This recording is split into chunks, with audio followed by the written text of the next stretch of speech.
June 5 ప్రపంచ పర్యావరణ దినోత్సవం. 1972లో మొట్టమొదటిసారిగా పర్యావరణ సదస్సు జరిగింది. ఆ రోజు నుంచి కూడా ప్రతి సంవత్సరం జూన్ 5వ తారీఖున ప్రపంచ పర్యావరణ దినోత్సవంగా జరుపుకుంటారు. మన చుట్టూ పర్యావరణం రోజు రోజు దెబ్బతింటుందన్న సంగతి మనందరికీ తెలిసిందే. దానికి కారణం ఏంటంటే మనమే చెట్లన్నీ నరికేస్తున్నాం.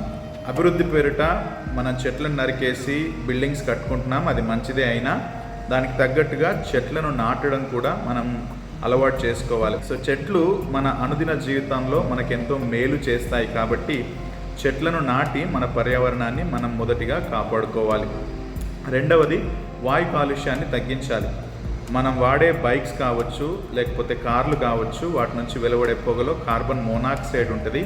అది ఆరోగ్యానికి మంచిది కాదు. కాబట్టి ప్రభుత్వం కూడా పబ్లిక్ ఫెసిలిటీస్ని, అంటే పబ్లిక్ ట్రాన్స్పోర్ట్ ఫెసిలిటీస్ని పెంచే దిశగా ప్రయత్నం చేస్తే మనం కూడా వాటి వాడకాన్ని తగ్గించే ప్రయత్నం కూడా చేస్తే తద్వారా కూడా మన పర్యావరణాన్ని మనం కాపాడుకోవచ్చు. మూడవదిగా, మనం వాటర్ని తక్కువగా వాడడం.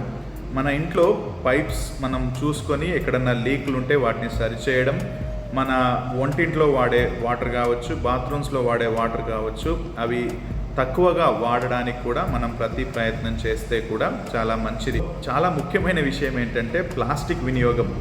మనం మన రోజువారీ జీవితాల్లో ప్లాస్టిక్ని చాలా ఎక్కువగా వాడతాం.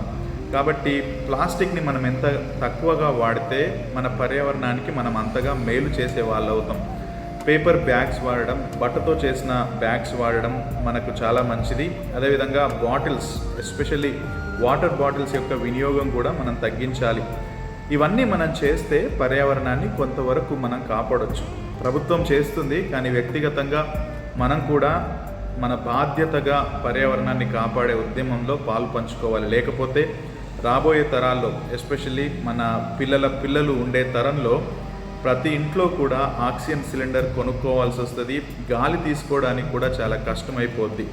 కాబట్టి ఈ ప్రపంచ పర్యావరణ దినోత్సవం రోజు వ్యక్తిగతంగా మనం కూడా ఈ చిన్న చిన్న మార్పులు మన జీవితంలో చేసుకొని పర్యావరణాన్ని కాపాడే ప్రతిజ్ఞ చేద్దాం.